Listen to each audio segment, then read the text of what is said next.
ሰላም ጤና ይስጥልን የተከበራችሁ አድማጮቻችን፣ ዛሬም እንደወትሮ አዳዲስና ወቅታዊ መረጃዎችን ወደ እናንተ ይዘን ቀርበናል። እስከ ፕሮግራማችን ፍጻሜ ድረስ አብራችሁን ሁኑ። የምስራቅ አፍሪካ ማህበረሰብ አባል አገራት የሆኑት ኬንያና ኡጋንዳም በባህር በር ዙሪያ በቀረበ ጠንካራ አስተያየት ምክንያት በከፍተኛ ባለስልጣኖቻቸው መካከል የቃላት ምልልስ ውስጥ ገብተዋል። የኡጋንዳ ፕሬዝዳንት ዩዌሪ ሙሴቬኒ ከአንድ ሳምንት በፊት ጥቅምት ወር ማብቂያ ላይ አገራቸው በኬንያ በኩል የህንድ ውቅያኖስ ይገባታል ብለው በይፋ መናገራቸው በአካባቢው ምን ያስከትል ይሆን የሚል ስጋት ቀስቅሷል።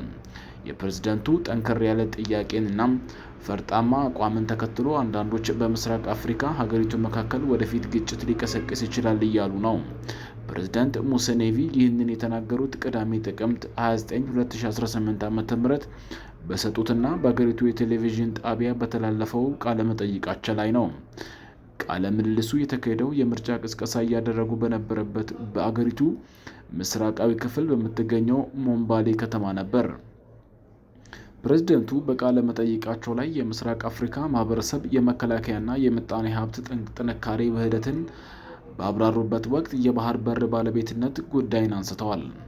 ሙሴቬኒ አራቱ የምስራቅ አፍሪካ ሀገራት በኢኮኖሚያቸው ስፋት መሰረት ወታደራዊና የጠፈር ምርምርን ጨምሮ የቴክኖሎጂ እድገት እንዳላቸው ተናግረዋል።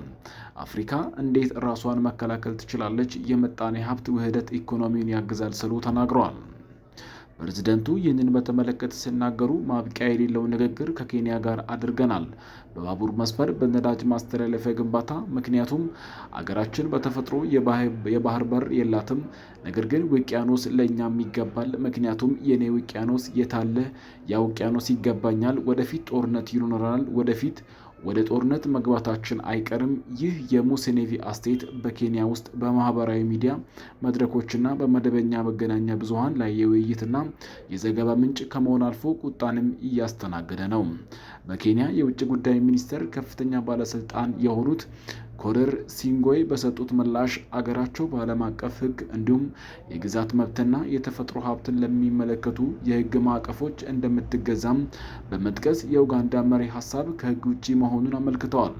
ኡጋንዳ የባህር በር የሌላት ሀገር ስትሆን ፕሬዝዳንቷ ዩዌሪ ሙሴቬኒ የባህር ኃይል ስለመገንባት ያላቸውን ፍላጎት እንዲሁም የህንድ ውቅያኖስ ያለምንም ገደብ የመጠቀም ፍላጎታቸው ሲናገሩ በምስራቅ አፍሪካ ውስጥ አዲስ ስጋትን ፈጥሯል።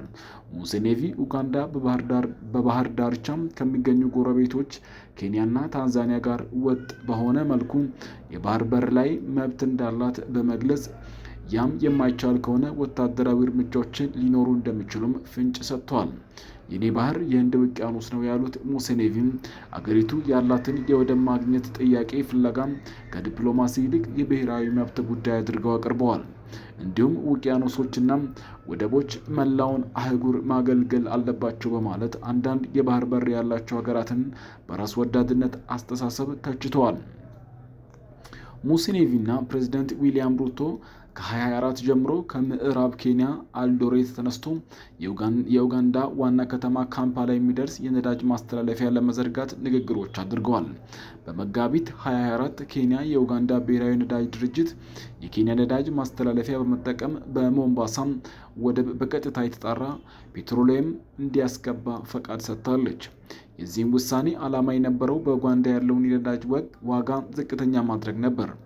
ዘስታር የተሰኘው የኬንያ ጋዜጣ ይህ የኬንያ የኡጋንዳ የንግድ መስመር ተቆጣጥራ መቆየት የፈጠረው የከረመ ብሶት ነው ሲል ዘግቧል።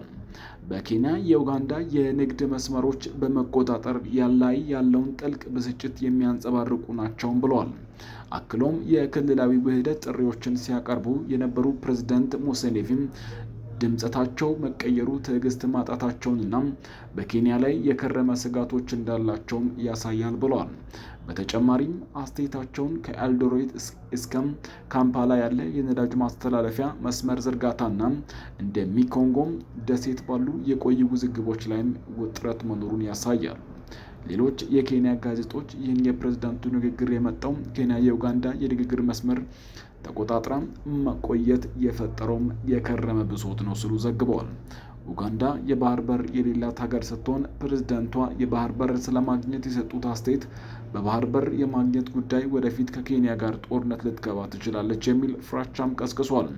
የኡጋንዳ ፕሬዝዳንት ዩዌሪ ሙሴቬኒ በኬንያ ላይ ያነጣጠረ በመሰለ የተሸፈነም ስጋት ውስጥ ወደፊት ወደ ህንድ ውቅያኖስ መግባት ለማረጋገጥ በምስራቅ አፍሪካ ማህበረሰብ ውስጥ ስለሚደረጉ ጦርነቶች አስጠንቅቀዋል ሲል ዘ ስታር ጋዜጣ ዘግቧል። ኡጋንዳ የባህር በር የማግኘት ጥያቄ ስታቀርብ ይህ የመጀመሪያ አይደለም። እንደ አውሮፓውያን አቆጣጠር በ1970 በአምባገነኑ በኢዲ አሚን ዳዳ የስልጣን ዘመን ተመሳሳይ ጥያቄዎችና ዛቻዎች ኬንያ ላይ ተሰንዝረው ነበር። በአውሮፓውያኑ የካቲት 1976 ኢዲ አሚን የኬንያ ሰፊ ክፍል በኃይል ጠቅልሎ ለመያዝ ዝተው ከናይሮቢ በ32 ኪሎ ሜትር ርቀት ላይ የሚገኘው ስፍራም ይገባኛል ሲል ተናግረው ነበር። በተለያዩ ጊዜያት በሁለቱ ሀገራት መካከል በባህር በር የማግኘት ስብሰባም የሚነሱ